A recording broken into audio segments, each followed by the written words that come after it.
This video is dedicated to the EMS professionals that go out every day and risk their life to save lives. Each year as winter sets in, as lakes, ponds, oceans, and rivers freeze over, it opens up millions of acres for recreational activity, adventure, and exploration. Some of those hardy souls that go out on the ice will break through a thin ice and require rescue. Natural ice is not like skate rink ice. It's full of voids, it's full of cracks, it's full of holes because of the current and the wind drift underneath the ice. Most that become trapped by thin ice are far away from professional rescue. But the ability to do a rescue in thin ice, rapidly and with minimal equipment, will be life-saving. Hi, I'm Guy Bull. I'm a lifeguard, water safety instructor, inflatable rescue boat technician, and I've run a rescue boat service at the University of California, Santa Barbara. I have 32 years in emergency medical service and I've lifted thousands of patients. I know the body mechanics of physical rescue. I know the movement in the water, onto a boat, onto a surfboard, onto a pool deck, and over thin ice. What I'm going to describe is a method of thin ice rescue that is rapid, using common equipment, rope, a backboard, and manpower.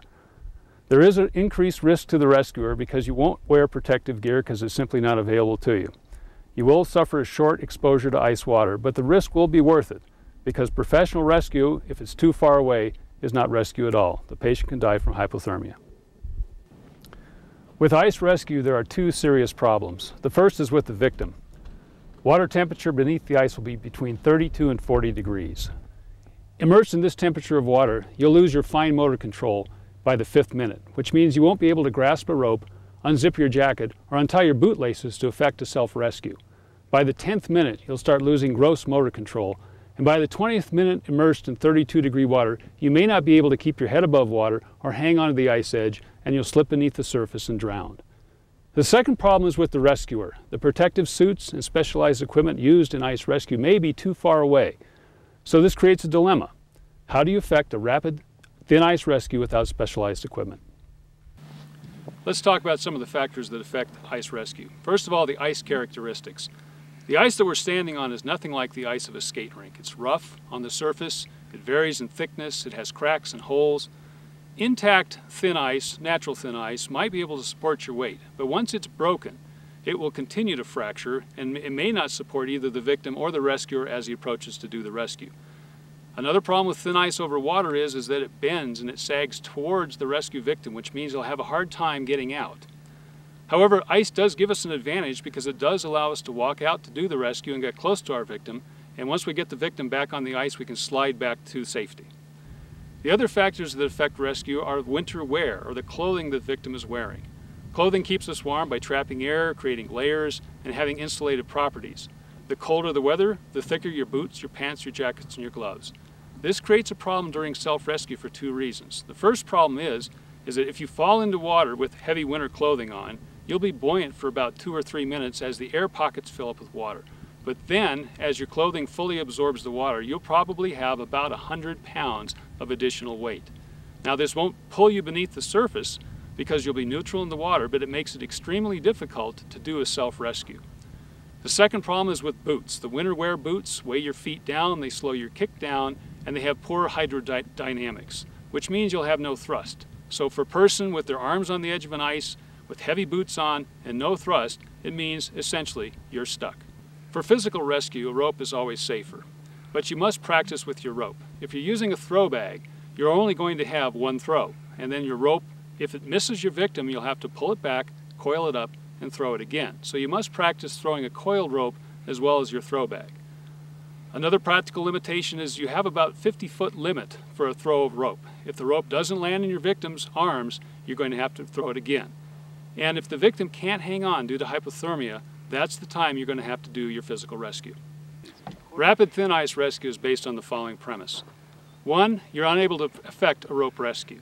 2, professional rescue will be greater than 20 minutes after the patient fell in the water. 3, you have a strong rope that's able to pull about 500 pounds. 4, you have enough manpower to pull that load. 5, the rescuer can approach over ice, which makes it easy to do the rescue. And then 6 is that the cold water exposure will be brief if you have everything right before you start. The role of the backboard in thin ice rescue. It provides a buoyancy device, it's an anchor point for your rope, it's barrier protection against the ice edge, It helps lever you out with mechanical advantage, and it spreads the weight both on the ice edge and on return so that you can go over thin ice. The role of the rope and ice rescue is it allows people to remain on shore and do the heavy lifting. But if the rope is too short or the patient's too far out in too large a lake, it allows your rescuers and the people that are pulling them out to spread out about 5 or 10 feet apart so that there isn't too much of a concentration of weight in any one spot. Okay, let's talk about the mindset of the rescuer. First of all, you are going to approach over ice, but you may not use a direct route. You may walk around voids, holes, cracks in the ice. If you do break through before you reach the victim, try and get out.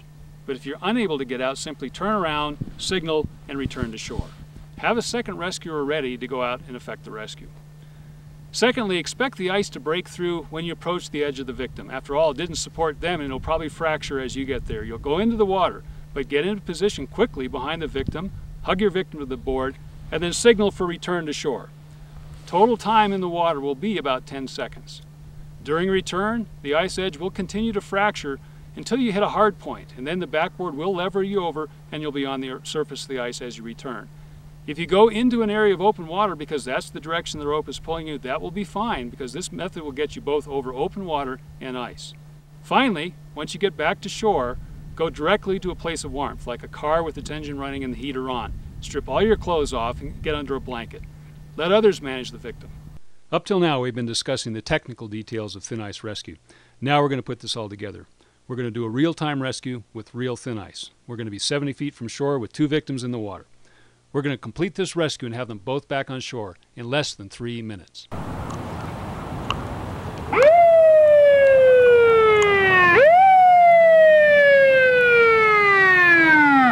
The call comes in, 2 fishermen trapped in thin ice, Georgetown Lake. Rescue arrives on scene. Rescue time starts when the wheels stop. Personnel do have typical pieces of equipment, a rope and a backboard. We have bystanders on scene and we're going to utilize them to help effect the rescue. They can stay on shore and form a pull party.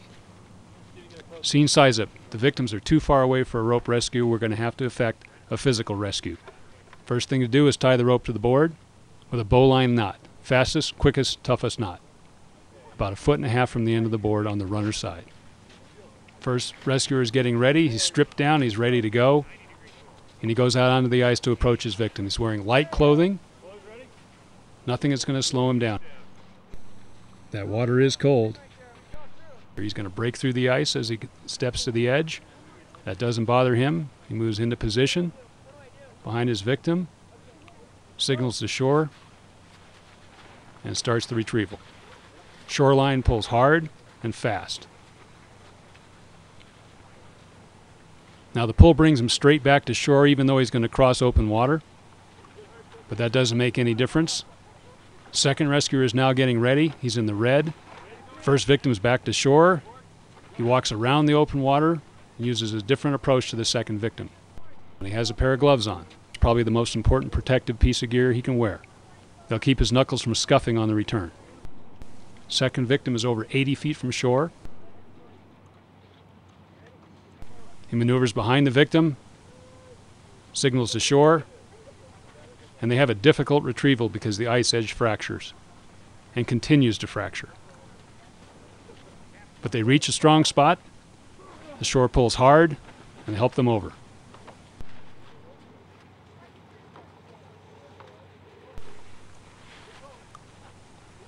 They're going to go over the open water because that's the way the rope brings them, but it doesn't make any difference. Victim is back to shore in less than 3 minutes. The rescuer goes off the warm, and the victim's handled by the dry people on scene. In summary, this rapid, thin ice rescue technique should only be used when rope rescue fails and professional rescue is greater than 20 minutes away.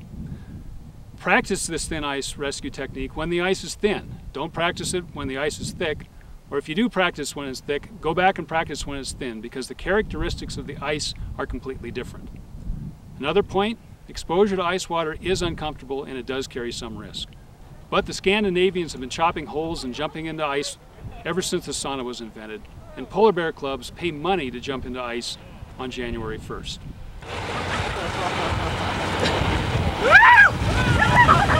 Finally, and perhaps most important of all, only the on-scene rescuer can evaluate the risks and the rescue strategy of the circumstances that you're in. This rapid thin ice rescue technique is just one more method to add to your bag of tricks. I'd like to thank the following people that helped make this video possible. First of all and foremost, my EMT students that helped turn this idea into effect. And before we had ever done this, we didn't know if this would actually work, and we want to thank them for both their courage and their interest. I also like to thank Georgetown Fire Department and the Clear Creek Rescue Services for allowing us to film at Georgetown Lake. And finally, I'd like to thank the Chatfield Rangers that allowed us to film out here at Chatfield Reservoir.